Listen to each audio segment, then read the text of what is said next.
So between Father's Day, graduations, and all sorts of other holidays, a lot of people are looking for the best laptop that they can get for under $500. And what we have here is a great laptop for under $400 in the Asus VivoBook. Henry, you did the review for us. Walk us through some of the things that you like about this system. So yeah, I reviewed the VivoBook E403SA, and the first thing that you're going to notice is the first thing we noticed is that it looks like a computer that's twice as expensive. From the aluminum lid to the brushed, faux brushed metal deck, it just looks fantastic. And the second thing is, when you're using it, the screen looks great because it's a full 1080p display, unlike most budget laptops that give you a 13:7 display that will end up giving you a lot of noise and artifacts when you're watching video and a little distortion in there. Right, so the viewing angles aren't super wide, but you are getting full HD because a lot of notebooks have 1366x768, which is a sign of a cheap laptop, and you're not getting that here. So what we're showing here is a trailer in full HD. Yep. So while we're looking at the front of the system, let's talk a little bit about the keyboard, because that was also surprisingly good. Yeah, we hope to find 1.5 to 2 millimeters, and this comes close at 1.4 millimeters of travel, which is the space that it moves up and down when you're typing, and that makes for really comfortable typing.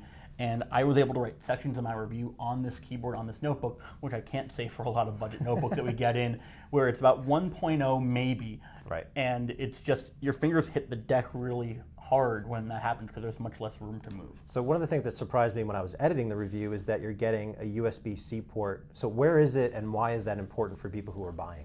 So right here, you see the USB Type-C port, and it's important for a couple of reasons. First of all, it's the next step in USB. So this laptop will be able to support whatever the next cords and cables are. You can also charge via this USB port. The proprietary port right here also accepts power, but unlike a lot of notebooks, it lets you choose between which one you want. All right, so what about performance and battery life? I know it has a Pentium processor, but there's also big bang for your buck when it comes to endurance. Yeah, that's one of the big headlines here. Over 9 hours of battery life with this notebook. It had 9 hours and 2 minutes with its time in the Laptop Mag battery test, which is web surfing at 100 nits of brightness. And that means you can go without your power cord for the whole day when you're out in the field working. Right. You don't have to take it everywhere you go. But is a Pentium chip powerful enough, so let's say going back to school, what can you do with it, what can't you do with it? Pentium sounds, it just recalls like ads from a while ago. You remember, but no, it actually turns out Pentiums are just as good as the chips that Intel's selling in other budget notebooks today, like your Atoms and your Core M's.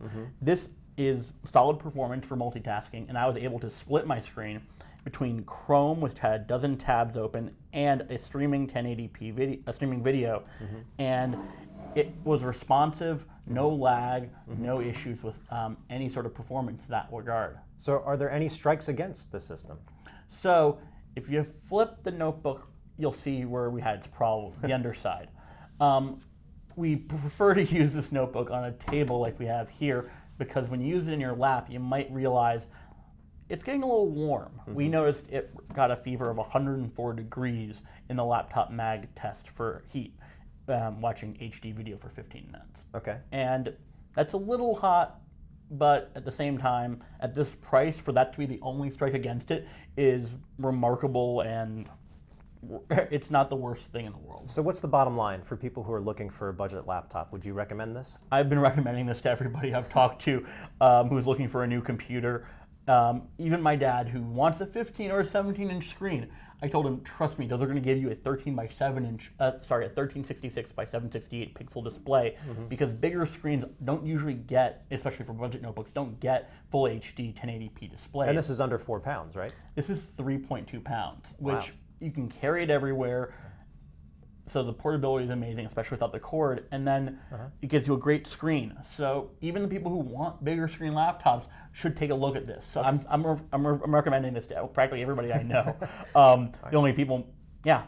All right, well, I guess if people want to read more about this laptop, go to laptopmag.com for the full review of the Asus VivoBook E403SA. And if you want to follow me, I'm at mSpoonhour on Twitter. I'm Henry T. Casey on Twitter. All right, and thanks for watching.